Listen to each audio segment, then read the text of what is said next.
फिलहाल, और इसकी जरूरत इसलिए भी थी क्योंकि अब तक नेपाल के प्रधानमंत्री केपी शर्मा का झुकाव चीन के प्रति ज्यादा था। भारत को लेकर वो सहज नहीं माने जाते। सुशीला कार्की के नाम पर ऐसे वक्त में सहमति बनी जब दावेदारों की सूची लगातार लंबी हो रही थी। हालांकि इस मुद्दे पर कल रात सब कुछ बदल गया। नेपाल के राष्ट्रपति भवन में कल रात एक खास मीटिंग हुई। उसी का एआई जनरेटेड वीडियो आप देख रहे हैं, जिसमें नेपाल के राष्ट्रपति रामचंद्र पौडेल, सेना प्रमुख अशोक राज सिंहदेल, राष्ट्रीय सभा के अध्यक्ष नारायण दहल, सुप्रीम कोर्ट के चीफ जस्टिस प्रकाश सिंह राउत और सुशीला कार्की मौजूद। बताया जा रहा है कि इस बैठक में कई मुद्दों पर संविधान के विशेषज्ञों से राय ली गई और आखिर में यह तय हुआ कि अंतरिम सरकार में प्रमुख के तौर पर सुशीला कार्की ही सही उम्मीदवार हुई।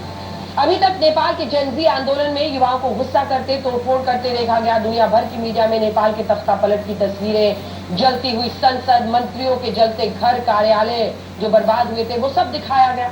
नेपाल के युवाओं की उग्रता दिखाई गई और ये छवि बनाई गई कि नेपाल के युवा गैर जिम्मेदार हैं, देश का सब कुछ तबाह करने पर आमादा हैं।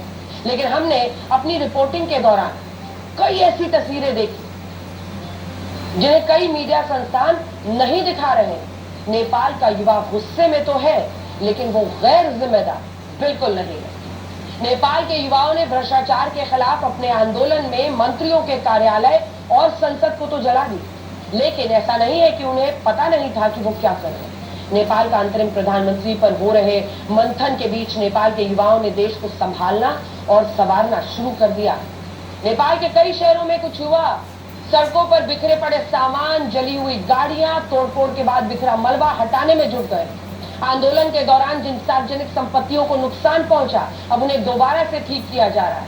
जेन ज़ी के आंदोलनकारियों का ये कहना है कि जिन लोगों ने तोड़फोड़ की या फिर अलग अलग आरोप लगे कि कई जगहों पर बैंक लूटे गए या जानबूझ कर सरकारी संपत्ति को नुकसान पहुंचाया गया, जेन ज़ी ने कहा कि हमारा इससे कोई लेना देना नहीं है, ये हमारे आंदोलन का हिस्सा नहीं है। बाहर से मतलब अन्य पॉलिटिकल पार्टी से या अन्य लोग उसमें आए और उन्होंने ये तबाही की है और इसीलिए जेन ज़ी आंदोलनकारी अब सड़कों पर निकले हैं और पूरी सफाई में यानी नेपाल के पुनर्निर्माण के लिए आज से सड़कों पर उतरे हैं। नेपाल के युवा देश के प्रति अपनी जिम्मेदारी समझते हुए उसे फिर से पैरों पर खड़ा करने की कोशिश में लग गए हैं। हम आपको इस पर तैयार की गई अपनी एक रिपोर्ट जरा दें।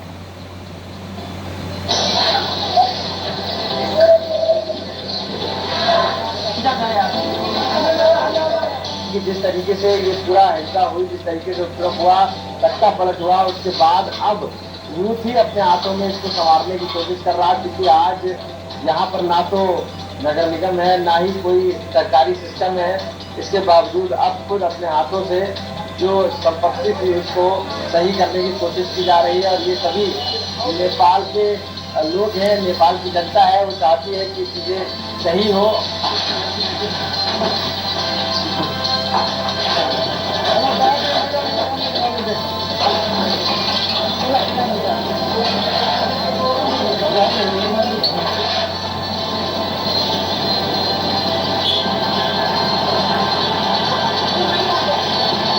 नेपाल के इस पूरे आंदोलन में एक शब्द सबसे ज्यादा चर्चाओं में रहा, वो शब्द है जेन ज़ी। आज आपको समझना चाहिए कि ये शब्द इतना चर्चित कैसे हुआ। नेपाल आंदोलन के बाद ये हर किसी की जुबान पर आ चुका है। आखिर ये वो कौन से युवा हैं जिन्हें जेन ज़ी कहते हैं और इनका दुनिया को देखने का, समझने का नजरिया बाकी लोगों से अलग क्यों माना जा रहा है, जबकि इनकी उम्र 28 साल या इससे भी कम है, लेकिन उन्होंने नेपाल की सत्ता को उखाड़ कर फेंक दिया। ये पूरा विरोध प्रदर्शन जेन ज़ी रेवोल्यूशन के नाम से हुआ, जिसमें जेन ज़ी का मतलब उन युवाओं से है जिनका जन्म साल 1997 से 2012 के बीच में हुआ है। आप इन्हें 13 से 28 साल के युवा भी कह सकते हैं, जो मुख्य रूप से उस फैसले का विरोध कर रहे हैं जिसके तहत नेपाल में 26 सोशल मीडिया प्लेटफॉर्म्स को बंद कर दिया गया है।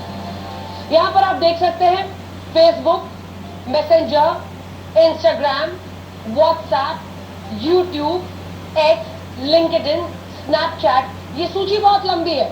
ऐसे 26 ऐप्स को बंद किया गया है। हालांकि कुछ लोग कह रहे हैं कि व्हाट्सएप वहां पर चल रहा है और व्हाट्सएप काम कर रहा है। अब ये सारे के सारे आप देखेंगे तो हर